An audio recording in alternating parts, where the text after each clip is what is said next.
Welcome to Films and Stuff with your hosts, Pete Mitchell and Ethan Hunt. Welcome back to Films and Stuff. I'm Ethan. I'm here with Pete. We're back for another action-packed episode. How are you this week? We're all good. This is our weekly stream or skip, but I think we should call it Stream or Skip Plus this week because we've got a lot to review. That's exactly right. So again, the premise is Ethan has given me a list of TV shows and movies he'd like me to watch. I have done the same for him. These are not normally shows that we would watch on our own accord. And the idea is that we watch 2+ episodes of the show and determine whether it's a show that's worth investing our time, i.e. streaming it, or if there's not worth our time, i.e. skipping it. That's right. Shall I kick it off with my assignment? Please do. My assignment, available on Apple TV Plus, is Shantaram, starring Charlie Hunnam. You know this guy, right? Charlie Hunnam, right? Yeah. He was in King Arthur, right? Also the lead in the first Pacific Rim movie, for those of you who don't remember the name. We've also seen him in a bunch of stuff. Like, he's also got these very good, like, supporting roles. Like, he was in Triple Frontier. Yeah, The Gentleman. So, I mean, we've seen him in a bunch of stuff, but he is, The Lost City of Z, Sons of Anarchy, right? We've seen him in a bunch of stuff. It is one season. Not sure if it's been renewed. It has won a few awards, and I thought it was exceptional. Let me give you a summary of what the story is about. The gentleman, his name in the series is Lynn, L-I-N, Ford. And we find out that he is kind of a ne'er-to-do-well son of a highly respected professor. He comes from a very good family, but he's never been particularly motivated or disciplined. He's always just kind of been, a little bit aloof, taking life, as it comes, into kind of like some drugs, petty crime, kind of stuff like this. He actually is arrested for a crime in which he actually was not responsible for, let's say. He breaks out of prison and assumes an identity, and he decides to go to India because he believes that because of the large population, the general chaos and so forth, that he'll be able to blend in and will not be able to be tracked down. And then it just kind of shows his adventures within India. He becomes kind of well-respected in a village. He kind of turns his life around, becomes a little bit more responsible. There are some expats, not just Indians, in the community that he's a part of. And it kind of just shows all the little drama between all these people. There's obviously, everyone's got their own little side hustles. Some of them are legal, some of them are not particularly legal. And it just shows how Lynn is trying to navigate all of that, while at the same time trying to keep his identity, or his real identity, and his background concealed. It is, I think, really, really a cool show. It's quite compelling, and it's got like a positive moral compass to it, I have to say. Like, he genuinely plays a good guy who cares about the people in the village or the community that he's, kind of adopted for himself. All the different characters around him are pretty compelling. And I have to say, like, I finished the whole first season. I absolutely loved it, and I recommend it as a must subscribe.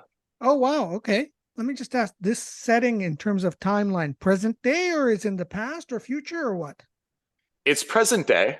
It's mostly I think they're in Mumbai, and It is, I mean, India quite well. I mean, it's alternatively set up in kind of like a slum shantytown kind of setting, where a lot of dialogue takes in place, kind of inside little huts or housing. Alternatively, there's times when he's picked up by, like a big black SUV and taken to kind of like a wealthy gated community.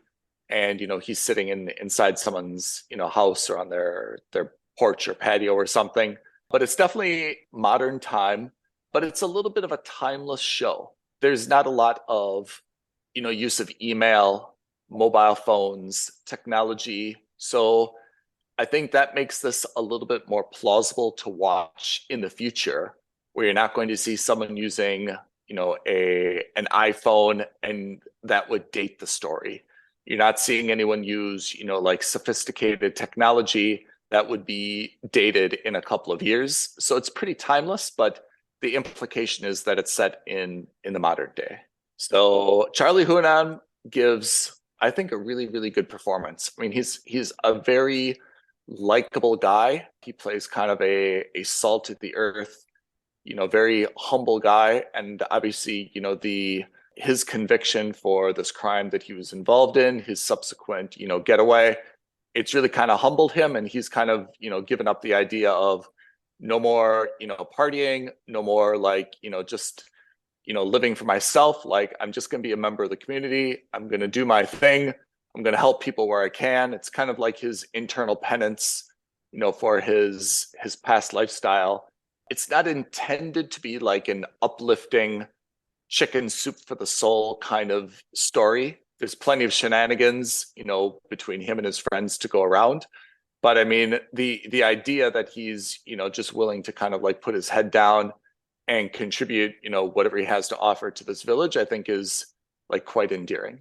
And this is, we've talked about this in the past as well. Like what Apple TV Plus has been doing is a lot of the shows that we've seen recently, or a lot of the shows that Apple TV is known for, they've all kind of been in this, the genres have been much different, but the elements have been similar in the sense that they're all kind of set in the present day, but that present day could be 5 years ago or it could be 10 years from now, right? They're very difficult to kind of date.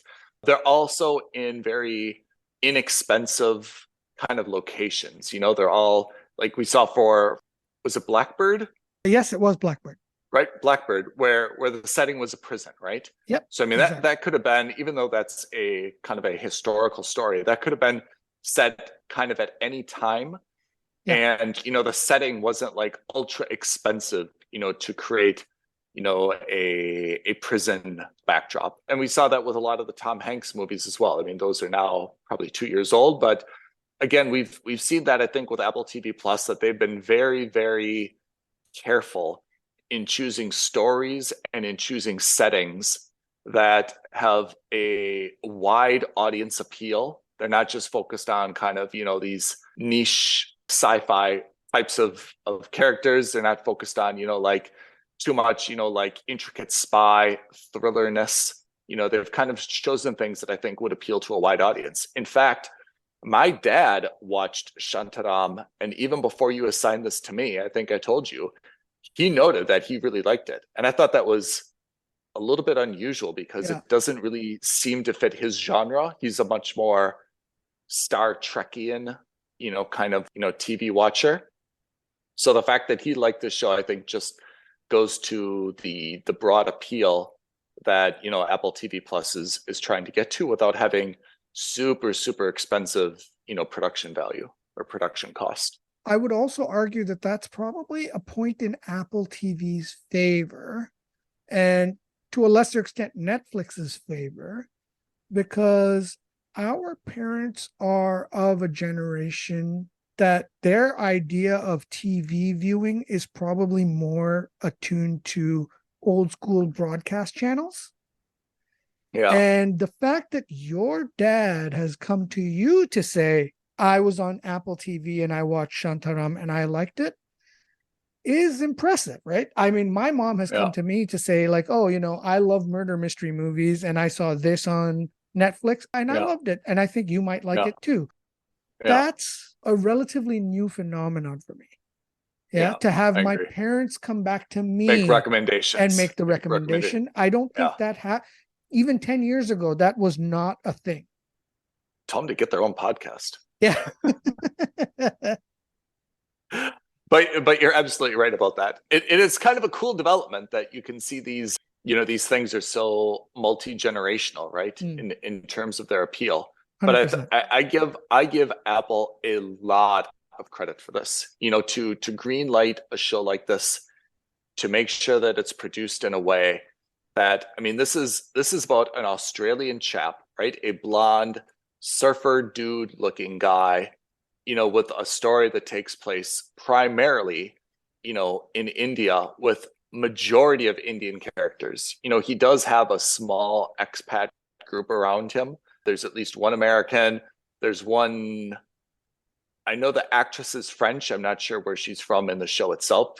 So, I mean, there is a little bit of an international community around him, but primarily it is a story set in India about an Australian chap. And I have to say, it has a very, very broad appeal. But for me, it's extraordinarily compelling. I really like it because, like I said, it's not really intended to be uplifting.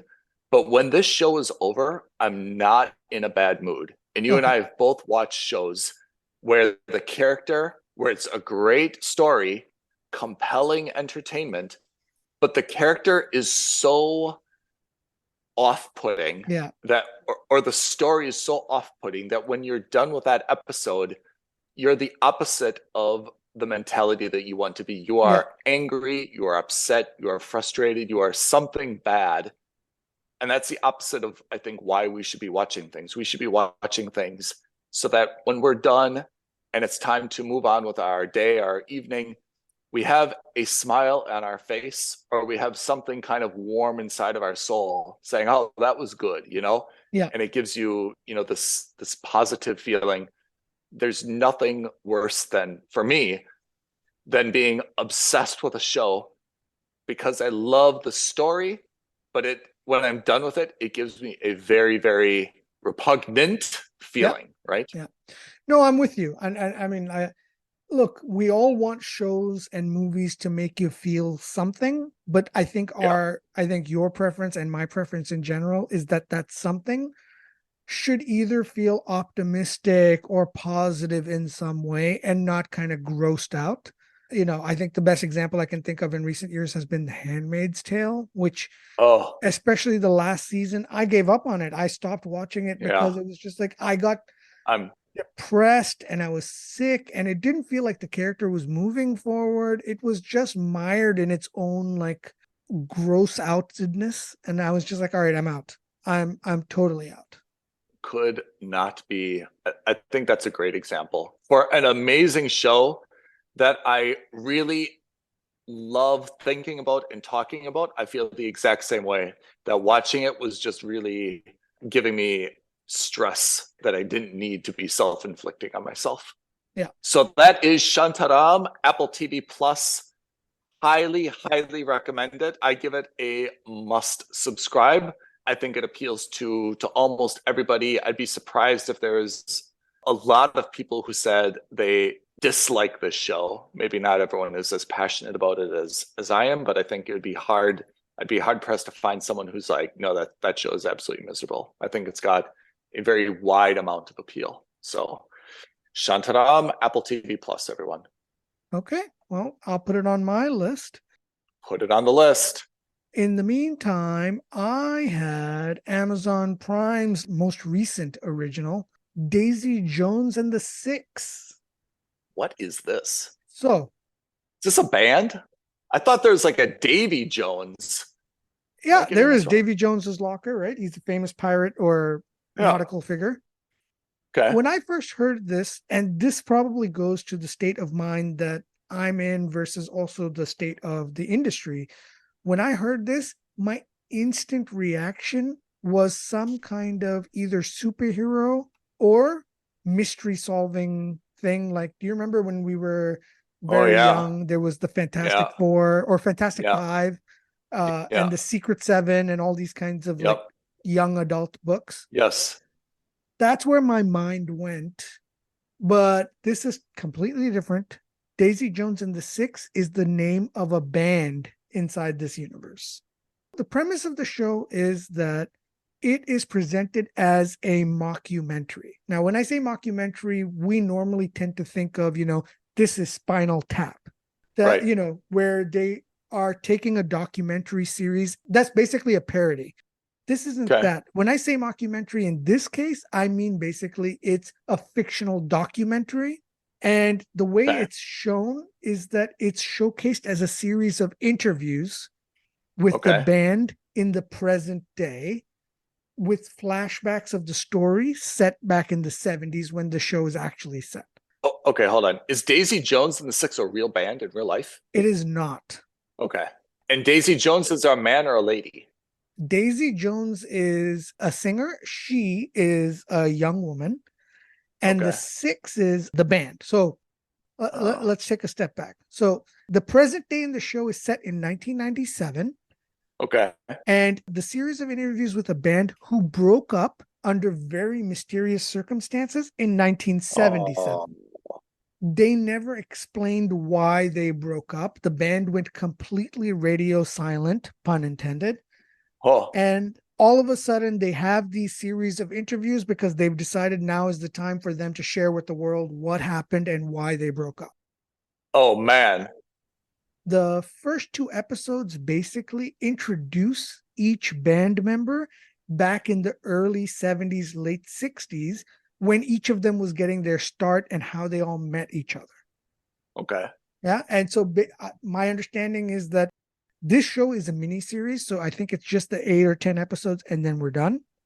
Okay. And so the first 2 or 3 episodes is about how the band knew each other and how they got together. I imagine the next 4 or 5 episodes are going to be about the successes of the band and, how they made it big. And then, some form of resolution will be had. As you can probably discern, I only watched the 2 episodes, and I'll get to why. I just want to say the reason I asked why Daisy Jones is a man or a lady is that when you look at the cover art for this show, Mm-hmm.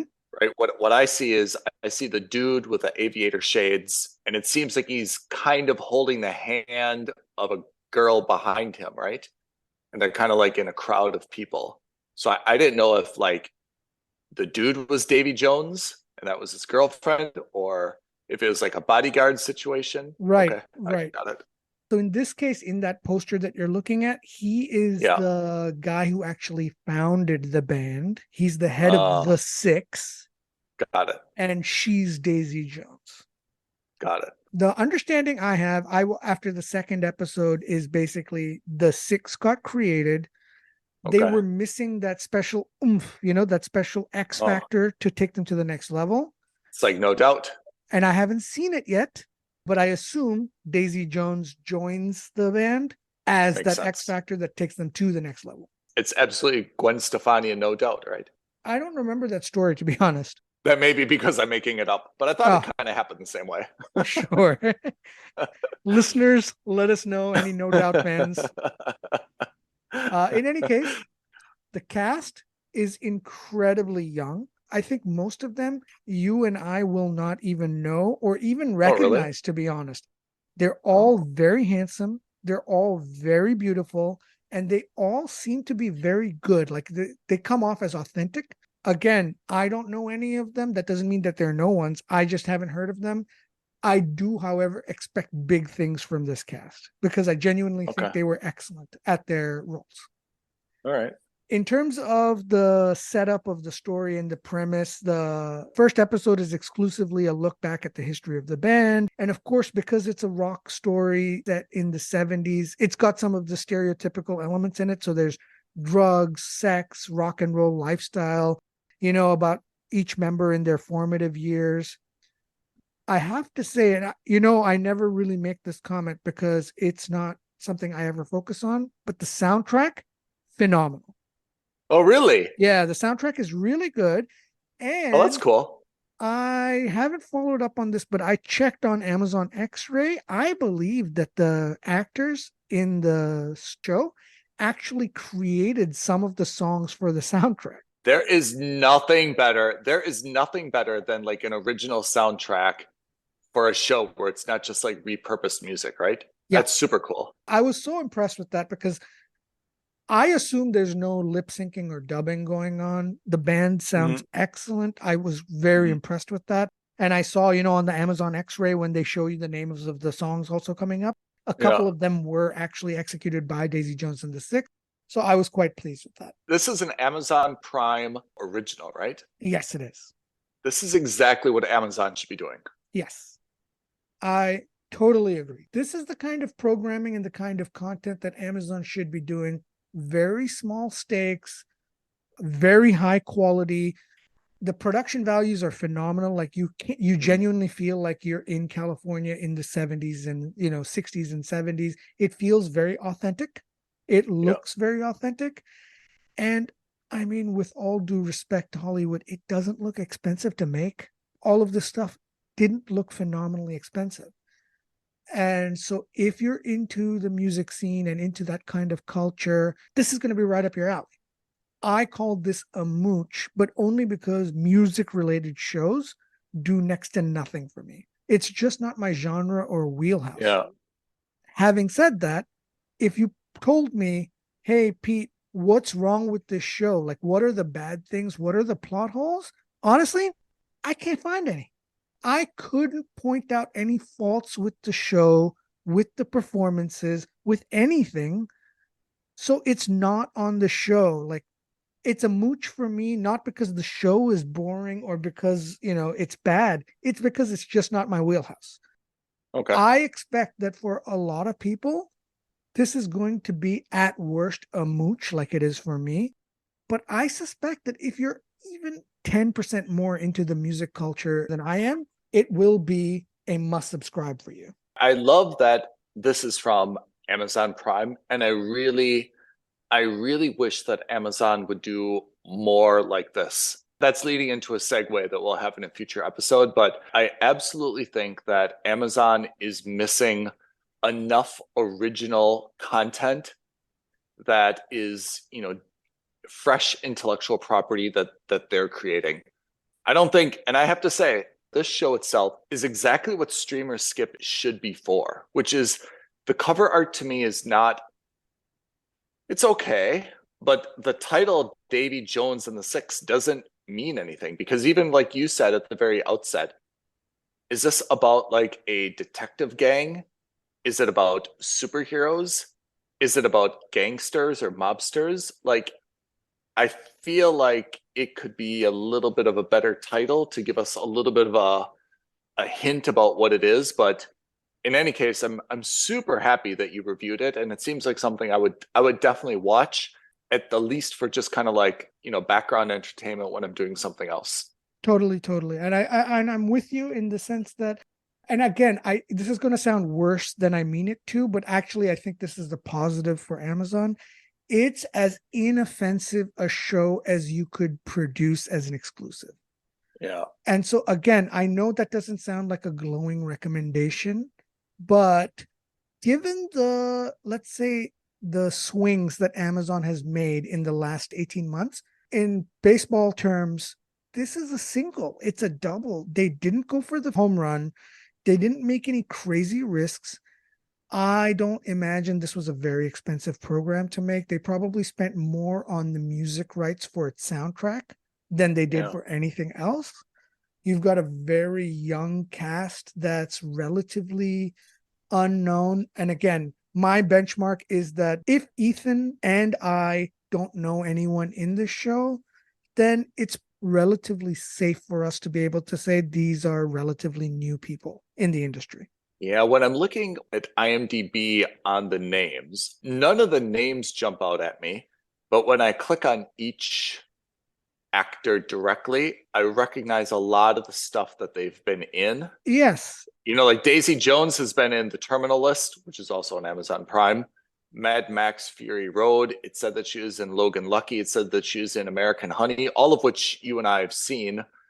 She looks kind of familiar, but I don't have another character that I could specifically say, I know her from this. Exactly. So I ran through the same exercise that you're doing now. I went on to IMDb. I went on to Wikipedia. I clicked on every one of the 6 plus Daisy Jones to see where I had seen them before, if I had seen them before. And like you rightly said, I recognize a lot of their past credits, but I do not remember any of their characters. The one dude I do know is Sam Claflin. He plays Billy in Daisy Jones. Yeah, so that's the leader of the band. He's Finnick in the Hunger Games. Yep. Remember Me Before You? I don't. Oh, man. If you need a good cry, I mean, this movie, I think, dehydrated me. It's Amelia Clark. You want me to give you the synopsis quick on a tangent? Please. It is a tearjerker. Emilia Clarke played it right after she hit it big with Game of Thrones. She obviously was trying to go in a different direction, so she's got kind of her natural color hair. So Sam Claflin plays this super cool dude who's got like this perfect life. Like he's a very nice guy, and he comes from a very wealthy family. He's got this big luxury apartment and he's motorcycle riding. Like he's just kind of like that perfect dude that we all wish our life could be, right? Mm-hmm. He's involved in an accident and paralyzed. His fiance leaves him, and his mom hires Daenerys, Emilia Clarke, to be kind of like the care worker. You know what I'm saying? Right? Yeah. Like to come and like change his diaper and like bathe him and stuff, right? So he's like in a terrible mood. Like he hasn't shaved. He's like very, very bitter and angry, as would be expected if you were paralyzed, right? And things start off as really rough, but then like she wins him over. And at the end, oh my God, it may cry on air. They get married. Seriously, have 2 liters of water before you watch this. You will absolutely just dehydrate yourself crying. It is exceptional by both of them, but it is just and you should probably watch it by yourself. Don't watch it with anyone else. Okay. So yeah, I remember him. So he was Finnick in Hunger Games, and he was Will in Me Before You. That's the only other guy that I recognize.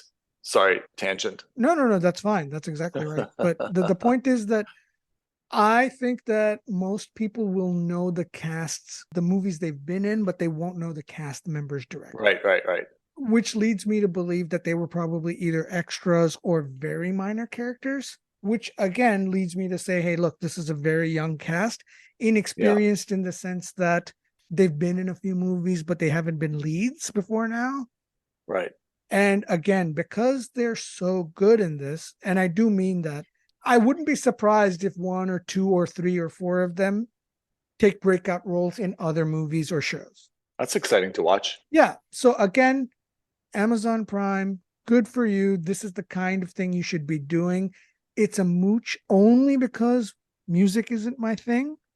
Yeah. Having said that, if you are 10% more than me into music, or if you just need a show in the background that's got a good soundtrack and a relatively good story and a mystery, because I still don't know why the band broke up, this could be the one for you. Take note, Amazon Prime. Take note. So we had some good streaming platforms to check from this week, right? Apple TV Plus, Shantaram, Amazon for Daisy Jones and the Six. Yeah. But that's not all. Here comes the plus segment of our Stream or Skip Plus. Here this week. comes the plus. You want to break it down? Funnily enough, a couple weeks ago, I saw the trailer for what we're about to talk about, and I actually put it on your Stream or Skip list. I think you did. You did. 3 days ago, you messaged me all hot and bothered. Hot and bothered. Yeah. Stop anything you're doing. It doesn't matter if you're in the middle of heart surgery. Put down that scalpel, turn on Netflix, and watch The Diplomat. Which was good television advice, bad advice if you were a surgeon. So I put down my scalpel, I scrubbed up, and I turned on Netflix. So this is Kudos a new series. Yeah, kudos to me. I mean, you did put it on my list, and I did see it on the list, and maybe that gave me subconsciously the idea to take a look, but I think I've seen it pop up either on my IMDb with the trailer, or it may have popped up on my Netflix itself. But it's called The Diplomat. It's an original series on Netflix. Stars Kerry Russell, who we've known for years and years and years, right? Rufus Sewell. Yeah. Do you know who this dude is? Yeah, we just saw him in Kaleidoscope. That's right. Can I break it down? Like Please. The summary of this. So the summary is, in a very House of Cardsian element, Kerry Russell plays an American, and she is assigned to be the U.S. ambassador in London. And let me stop there. and you tell me if I'm wrong. I think this is brilliant for two reasons. One, the world does not need another White House show. We've already had The West Wing, irreplaceable. We've already had House of Cards, which was amazing at the time. Obviously, some Kevin Spacey issues precluded that from continuing. And I think that with the very, very sensitive political climate that we live in now, it's really hard to do another White House based drama. I think you'll just divide people even further. So the idea to create a show about an ambassador, I think, is a great way to bring a political series without actually focusing on kind of partisan politics in the US. The second reason I think this is brilliant is that it's American, but it's based in the UK, which basically kind of, first of all, it gives you a larger talent pool of actors to draw from because British people can use their British accent. And secondly, in theory, for audiences, both American audiences and UK audiences should be engaged in this.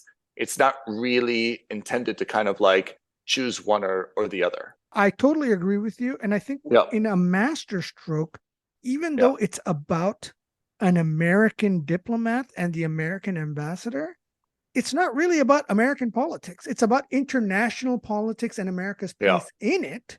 But it's not a red versus blue or, you know, a right-wing state versus a left-wing state issue. No. You see hints of that, but it's really much more about, on the British side, it's not really even about the Labour Party versus the Tory Party. They're just saying, hey, by the way, the Tories are in power.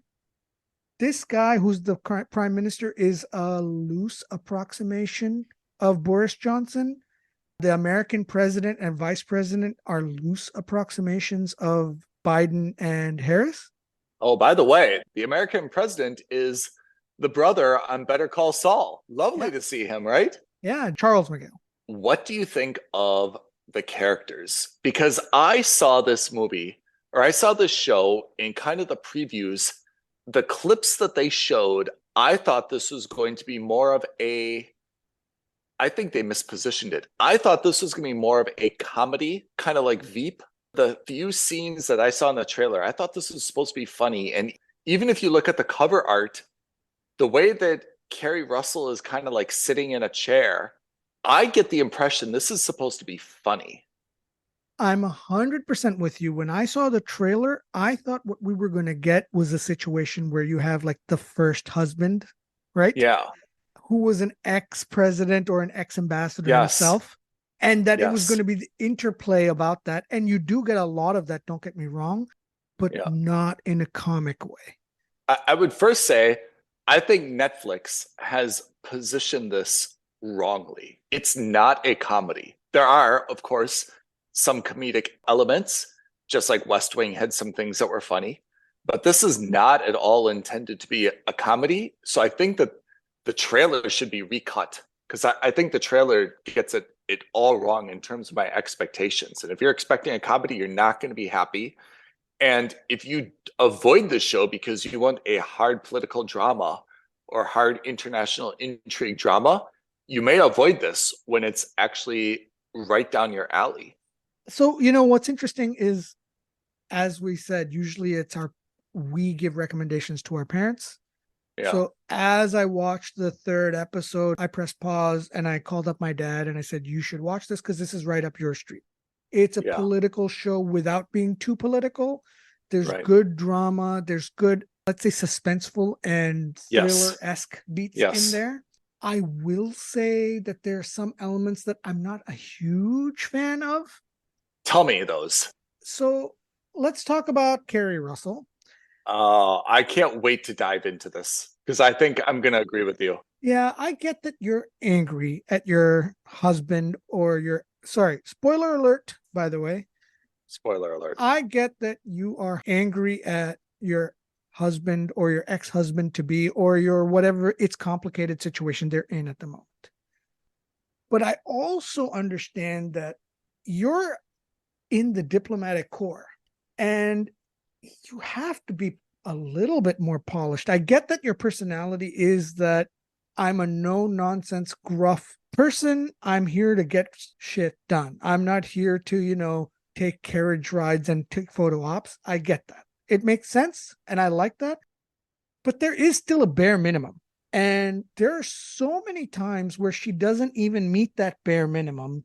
By the 7th episode, it kind of gets old to always be like, I'm angry at my husband, rah, rah, rah. Okay, I mean, you're also in a position where you can do something about it, but then you don't. Like, you keep flip-flopping back and forth. Like, I want to use him. I don't want to use him. He's got a wealth of experience, but I don't want to touch it. I don't know. I just got a little frustrated with that, to be honest. Dude, I'm so happy you said that. I think those are two comments. Let me break them down and then let's take them. The first comment is the dynamic is her husband used to be an ambassador and she was kind of like the foreign service employee. And now she's, based on her passion, her experience, her qualifications, she is now the ambassador and he's kind of unemployed. And as you said, he's kind of like the first husband where he doesn't really have anything to do. He's kind of meddling, kind of helping. And there's this like push and pull dynamic where she's like, look, he has a lot of value to offer, but if I get him involved, he's going to get all the way involved and then I'm going to lose control of the situation. I totally get that.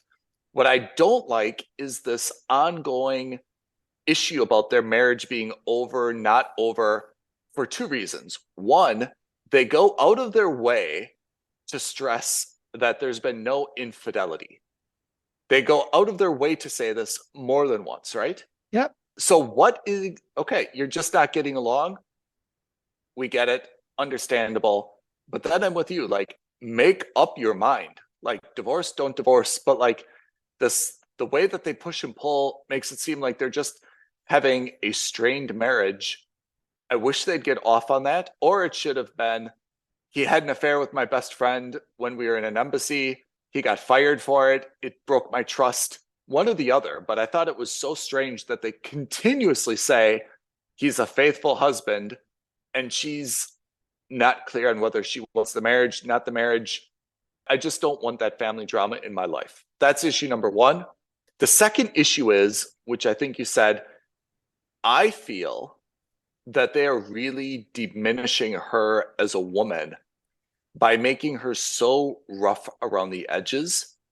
I understand her character is that, hey, I'm not this prissy little Barbie. I am a roll up my sleeves, get involved in the technical issues kind of person. I'm not a fancy pants. You know what? That's a character description. What I don't like is, as you mentioned, how I feel like it really diminishes women, where she's like taking kind of like a shower in her office with like the baby wipes, where, she's almost intentionally dirty and smelly, where she has like this violent hatred against dresses or anything nice. I feel like that's just turning her a little bit into a caricature and unnecessary to show that she's just a little bit like rough around the edges and that she's focused on the politics and doesn't enjoy so much the glamour or the perk side of the position. Am I onto something here? And then to follow up on that, towards the latter half of the season, they introduced this potential love interest / love triangle with the British foreign minister. And his sister. Right. Let's break that down. First of all, no foreign minister. I don't care if they're married or they know that they're about to get divorced or whatever. No British foreign minister is going to get involved with the ambassador of another country in their home turf. It's never going to happen. It's not plausible. I don't get it. Like, I could maybe understand, like, there's some attraction and they have like this like torrid one night stand kind of thing. That's a little bit more television drama-y. I can get that. But then you can't position your character as a no-nonsense, gruff, I'm here to get the job done woman who all of a sudden has put herself into this love triangle thing with her you're current so husband You're and so right. the foreign minister with the other nation, not even your own country. Dude, you are so right. It really undermines. I feel like it. I don't know why. I mean, no one's. I feel like I'm the feminist here. Like you show her as this no nonsense lady, but then she gets in a room with like a handsome British dude, and suddenly she can't control her hormones anymore. It What really, happened? I feel like, right? It Yeah. super diminishes her. That last scene where she's forced to put on the red ball gown, I thought Yeah, that was played out perfectly in the sense that that was good. that was a moment where she's like, all right, Yeah. I have to stop being this idiotic tomboy Yes. kind of attitude Yes. character. Yes. And I need to play the game if I really want to Yes. get things done. That's right. That makes sense because that's kind Correct. of character growth to say that, Yes. all right, this is part of the job. And Yeah. if I want to become vice president, which is, oh, right, we forgot to say, she's also in this position because this is kind of like a job interview, a 6-month-long job interview before she gets nominated to become the replacement vice president. Right. That's fine. I think that was an excellent moment. But Yes.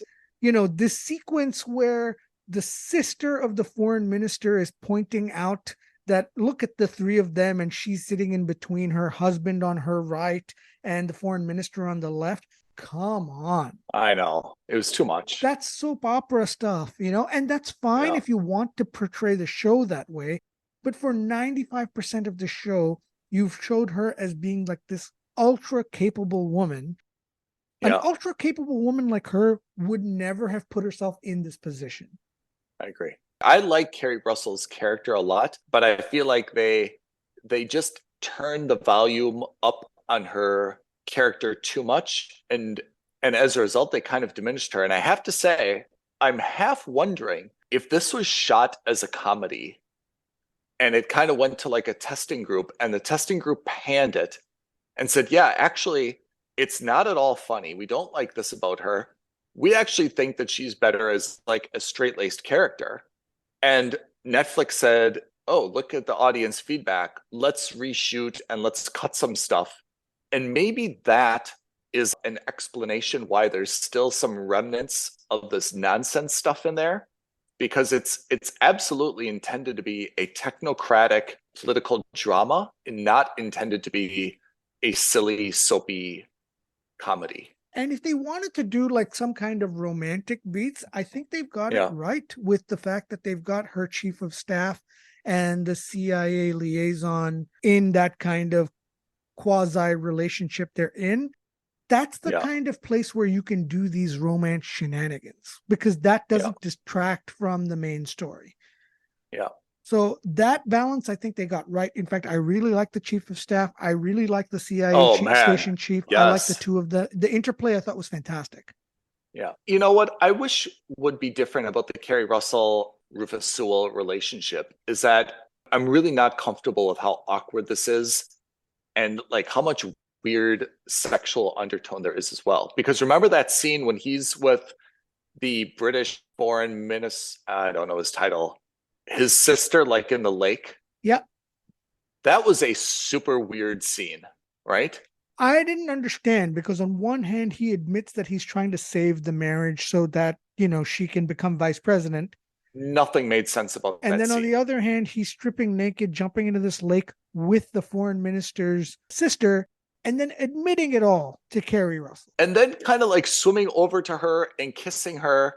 And then he had this weird comment, like it was just almost like an ED commercial where he's like, yeah, I couldn't get it up with her. I can't get it up for anyone else except my wife. And then the sister says something like, I don't think that's the case. The whole thing was just super, super awkward and weird, right? And it didn't, not just, which is bad. You should never have a super awkward, weird scene that doesn't add anything to a show. But it seemed to undermine this consistent message that we've been getting, which is Carrie Russell's like, I've got a lot of issues with my husband, but he's not a cheater, not a cheater, not a cheater, not a cheater. And then she's the one who puts herself in a position where she theoretically could cheat on him, which was stupid. Rubbed me the wrong way the whole I agree.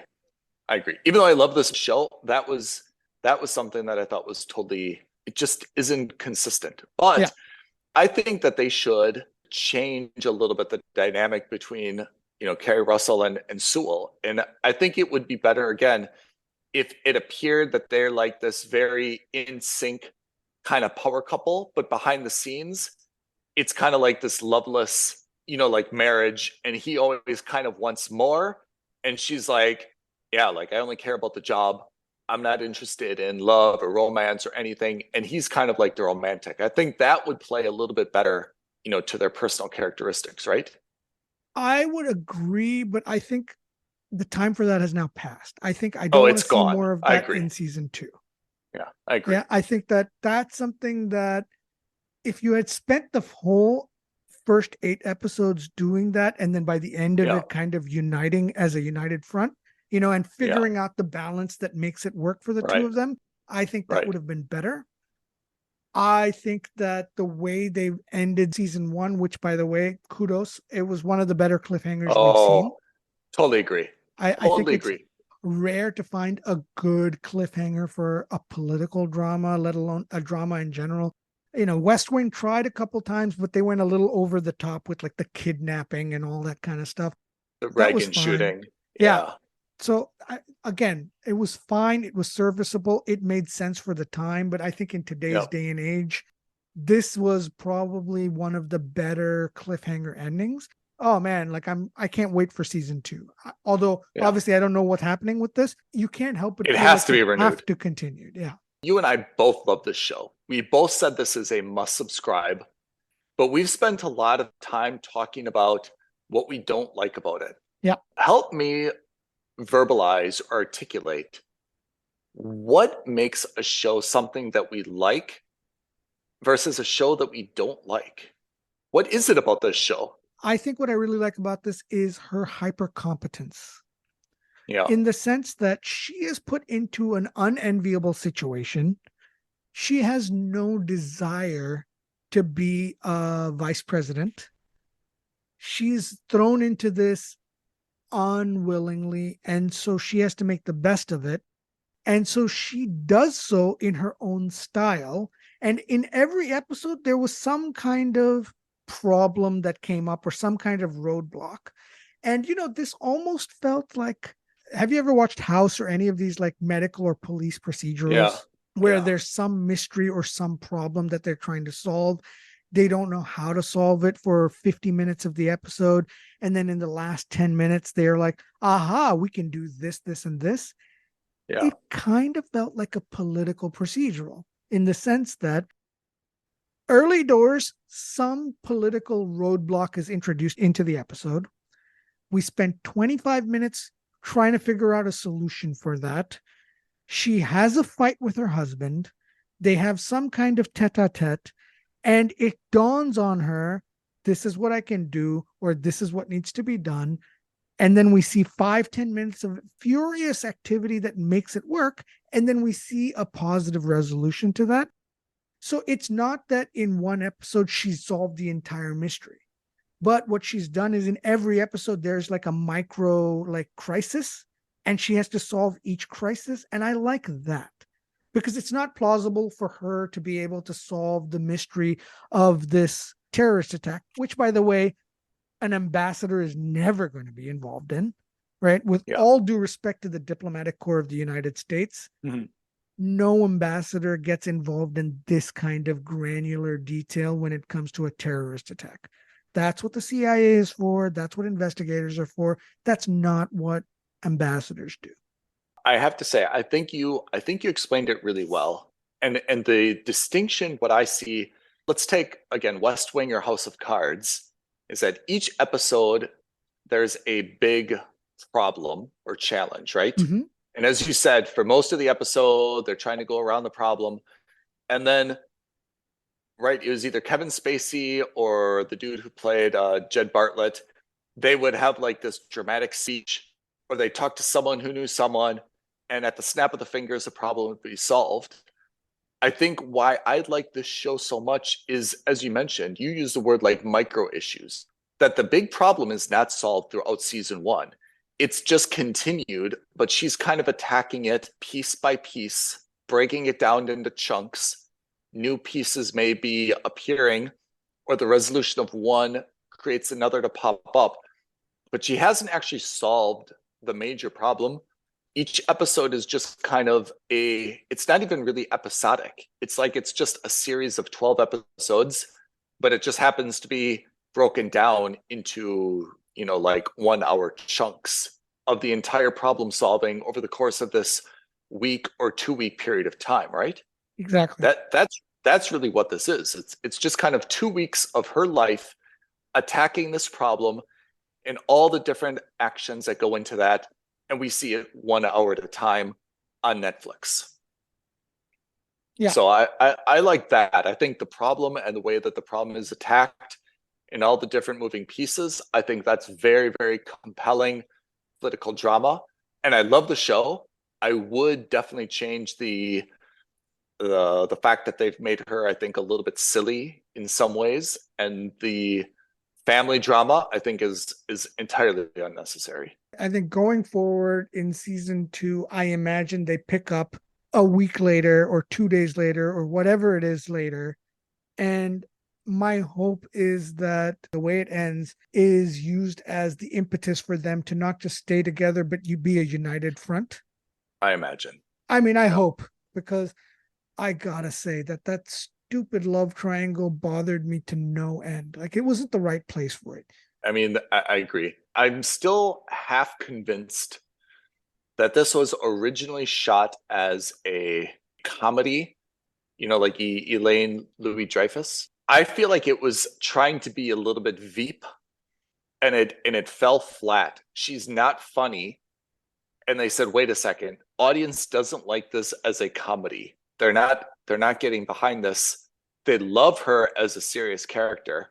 Let's just, re-edit, reshoot, and make her a more serious character. But unfortunately, in some of the cover art and in some of the trailer, it still has the comedic elements, and that's not hitting. And even this dynamic between her and the husband may kind of be a remnant of that as well. And they just weren't able to reshoot everything. That's the justification I'll give them. And by the way, I think this would have worked equally well as a comedy, but I think they made the right call. A political drama probably has more legs. Comedies tend to die very quickly. Yeah. Shows like Veep are rare. Shows like Arrested Development, etc., are rare. Whereas I think, a good political... Look, here we are 10 years after the fact. We still regard House of Cards early seasons as some of the best dramas on television. Yeah. Despite the fact that Kevin Spacey was doing a lot of nonsense at the time. Indeed. Let me ask you a question about her chief of staff, Stewart, who's a super cool actor. Yeah, I love him. And the CIA station head. Yeah. Those two are in a romance. What do you think of that? Necessary, not necessary, believable, not believable? I liked it. I thought it was good. I think it also helps that I liked both of those characters because, again, they're both hyper competent people. Like, he is clearly a competent chief of staff. She is clearly a competent CIA station chief. I enjoyed that dynamic as well. I thought it was quite funny. When he tries to sneak into her apartment and she pulls a gun on him. It was funny without being slapstick funny. I enjoyed that kind of thing. I liked the back and forth between the two of them. I liked that they didn't allow the fact that they were in a relationship to dictate what they can and can't say around each other, in the sense that it's understood, hey, I'm the station chief. I can't tell you about stuff that I can't tell you about, just like he knows about certain things on her schedule that he can't tell her about. And they didn't hold that against each other, or they didn't use the fact that they were in a relationship to kind of use that as like weapons against each other. They both respected their boundaries professionally. Whereas I think a lesser show would have used that as leverage to be like, well, I thought we were sleeping together. I thought you could trust me. Why can't you tell me all this information? I think they're both very much more like, hey, this is what the job is. The job also comes first, but I still want to be in a relationship with you. And we leave it at that. I take that. And I agree with you that I didn't want this to evolve into, something else. You're right, where there's too much drama. But let me present it in a potentially different way. Okay. I like both of those characters, exceptionally so. I think they are very, very critical to the success of the show. I don't think the show would work if neither of those had the personality that they do. But I have two issues. One, I don't feel really any love between those two. I mean, I just haven't seen any like true emotion between them. They have mutual respect, but I haven't seen like any intimacy or anything. You know, not like physical intimacy. I just don't see anything like chemistry. I would kind of prefer, or I'm just going to throw it out there, that it's one of those things where they both do have an attraction to each other. They're working, you know, very closely to each other. They understand each other's pressures and lifestyles and goals and all those other things that they have common that, you know, make workplace romances so popular. And they've each given each other kind of small favors, which they probably shouldn't have done, you know, because they recognize the challenges. You know, maybe someone's got going through a divorce, or maybe someone's got like a parent who's in a care center or something, and they've kind of like covered for each other, and they've got this great degree of like loyalty and I've got your back to each other. I would find that more compelling, that we're in the background kind of like rooting for them, but we see the practical problems for them to actually like, you know, take that next step forward into a relationship, right? For me, I think that would be compelling. Like, oh, come on, he's such a great guy. Come on, just say it, you know? This one is, I like both the characters, but I get nothing out of this relationship. They're not warm. They're not warm. I just don't see anything. Do you? I get that. I'll point out that relationship talk they had. Two things that stood out to me was that scene on the phone where they were just like, I think we should go public. And they were going back and forth about going public in the office. I thought that was very relatable. And in the sense that, and understandable, like, you know, you're the head of the CIA there in the office. You're the chief of staff in the office. Like, how's that going to look? All that kind of thing. And, you know, they were both kind of like, well, I'm happy to do it if you are, that kind of thing. I thought that was felt genuine. The discussion about having a dog or getting a baby, I thought that was also quite, you know, endearing, that conversation. I get what you're saying, but I also like that if you did that, if you did what you're suggesting with this kind of like, will they, won't they kind of thing, I think the problem is that, one, it seems a little immature for people who are in their 30s and 40s, who are the head of the CIA and the head of the chief of staff, to be participating in this kind of romantic endeavor, especially as side characters. I think that kind of takes away from the show, because that seems more like a soap opera-esque, romantic comedy-esque maneuver to do. And, you know, the reality also is, like, again, they're mature adults. They're both, again, hyper competent. I think that, you know, if both of them liked each other, I can see both of them just saying, hey, listen, I like you. Let's see where this thing goes, rather than playing it out. I think that if this was a comedy, that's exactly what this thing would have needed, was that will they, won't they? If they had played this as a political comedy versus a political drama, I think then it would have worked much better, what you're suggesting. What do you think of the casting of this? I think everyone is cast absolutely right. Yeah. I don't have anyone to change. Do you? No, not at all. I thought everyone was great. I really like the White House chief of staff, you know, Billy. She plays Billy in the show. I don't know the actor's name. I really liked her. I really like Rufus Sewell, I gotta say. I like him because you can tell that he is that smarmy but extremely charismatic career politician. Yeah, I agree. I think that he is perfectly cast for that role. But I have to say, as perfectly cast as he is, it goes back to my point that I think Kerry Russell is a little bit diminished in how rough around the edges she is, because I'm also a little bit hard pressed to naturally see them as a couple. The implication is he has this serious side, and he's attracted that she's kind of pretty, and she's also very dedicated to her job, right? And she is attracted to his brain. But I feel like they make her a little too rough around the edges to really make that a realistic relationship. For someone who's been married to this guy for 10 years, you would think she would have picked up some of the tricks of the game, right? Of the political game. She was the ambassador's wife for 10 years. You don't think she understands how the game is played by now? Yeah. You know, so for her to turn around and say, well, I don't want to wear a dress, yeah, okay, maybe you don't like to wear a dress, and maybe what you should do is be cheeky enough to have like a pair of jeans on under your ball gown so that you feel comfortable or whatever. I'm being specious, but some kind of, fine, if I have to do this, I'm going to do it my way, rebel. Yeah. That totally makes sense. Yeah, I mean, you can see her like, hey, she never wears heels, right?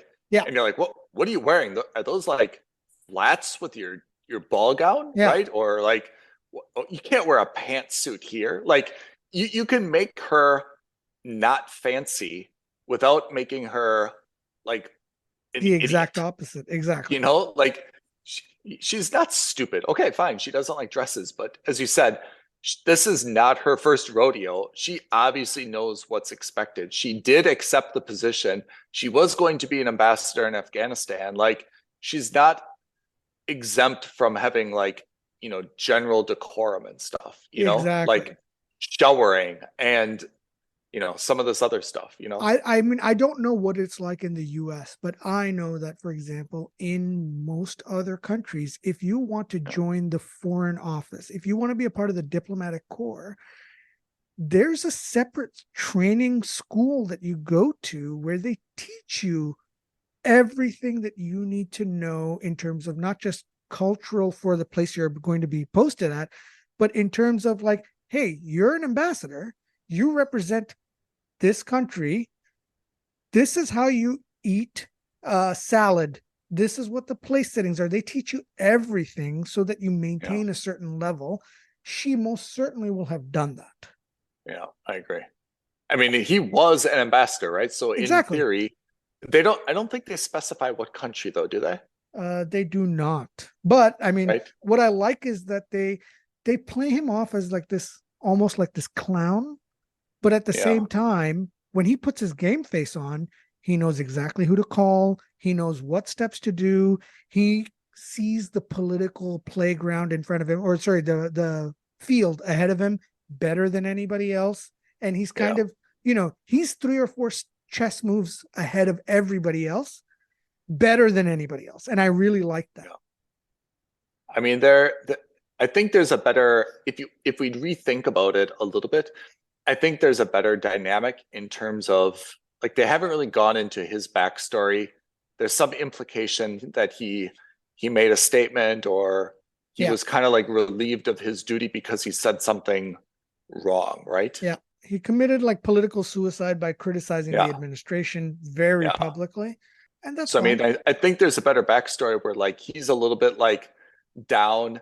He's still got a great network, but it's a little bit strained because he's kind of like persona non grata. Yeah. And she has to, not only navigate her own new position, but also kind of like compensate for, her husband who's bringing his own like little baggage. I think that's a much stronger, like a strong woman character, and shows the challenges she has. And she's like, hey, like, I'm not really equipped for this. I've always been the technocrat.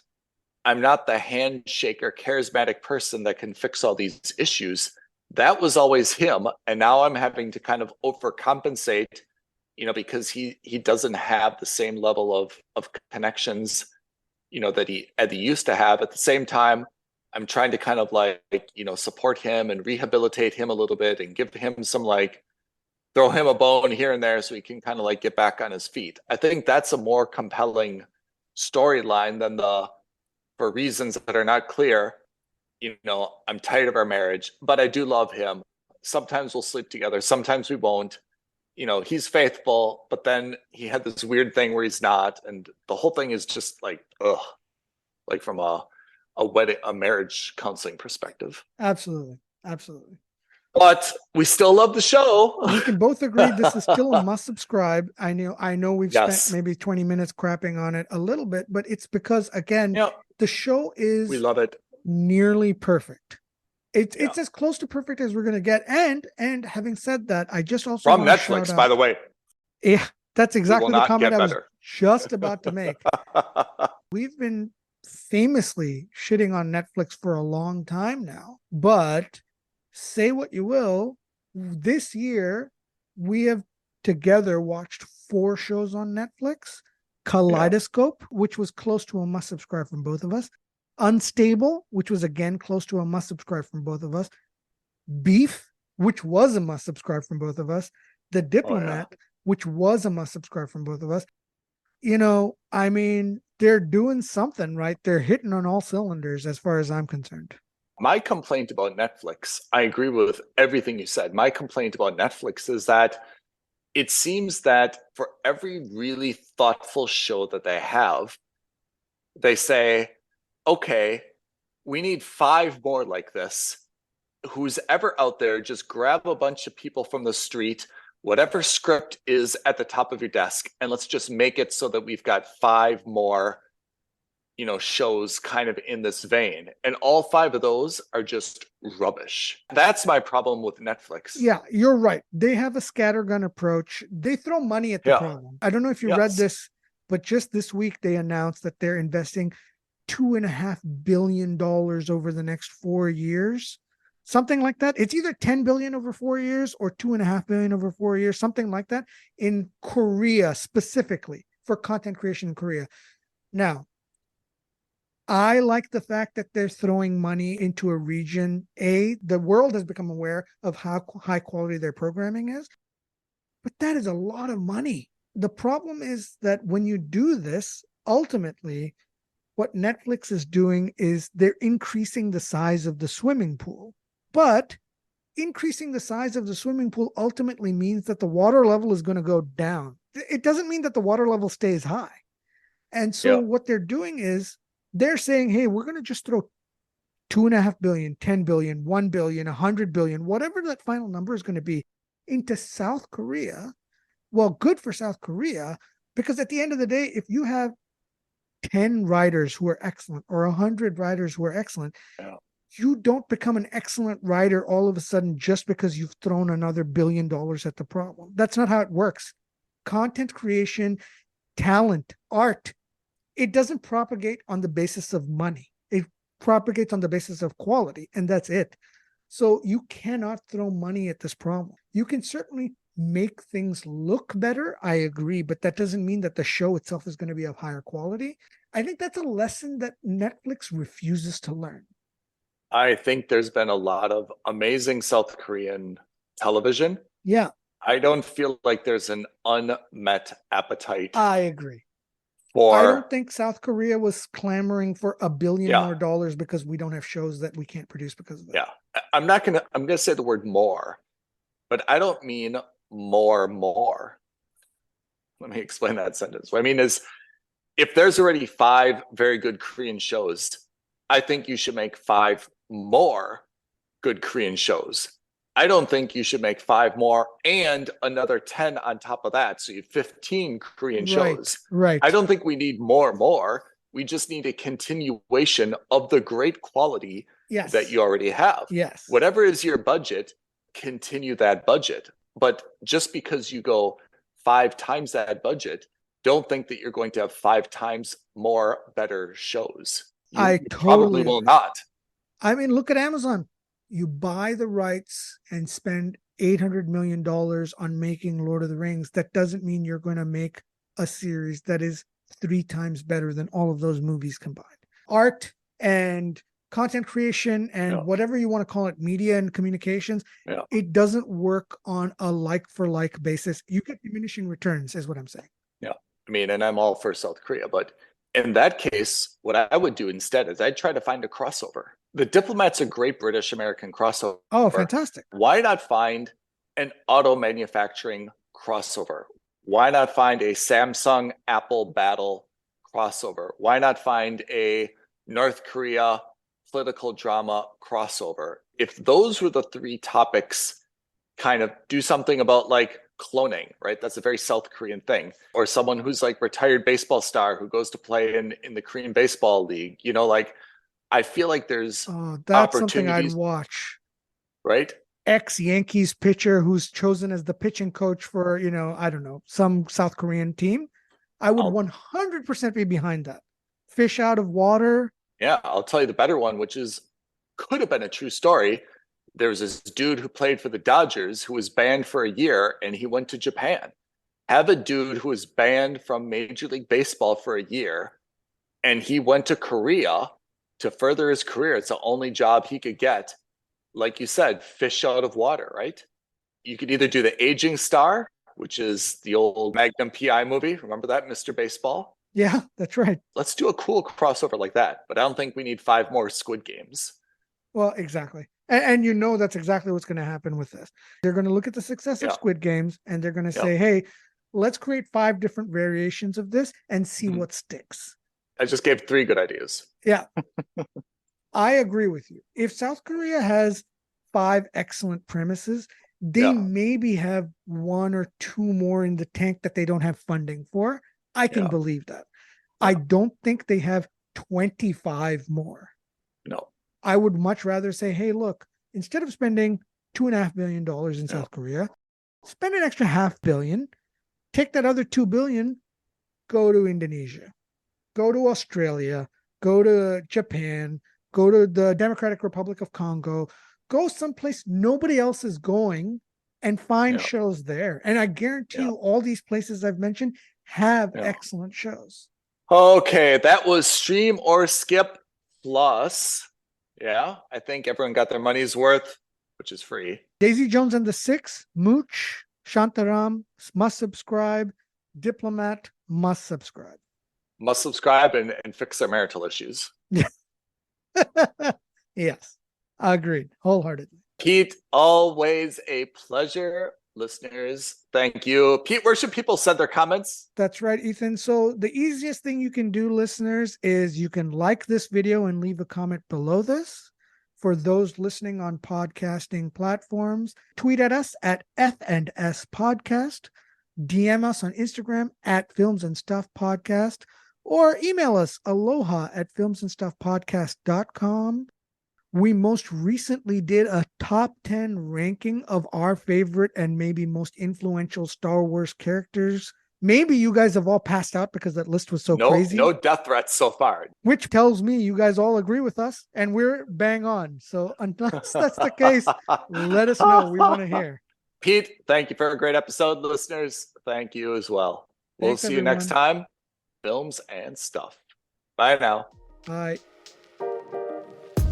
Thank you for listening to another episode of Films and Stuff. If you haven't already, please subscribe and review on Apple Podcasts, Spotify, or wherever podcasts are downloaded. Films and Stuff. There is no substitute.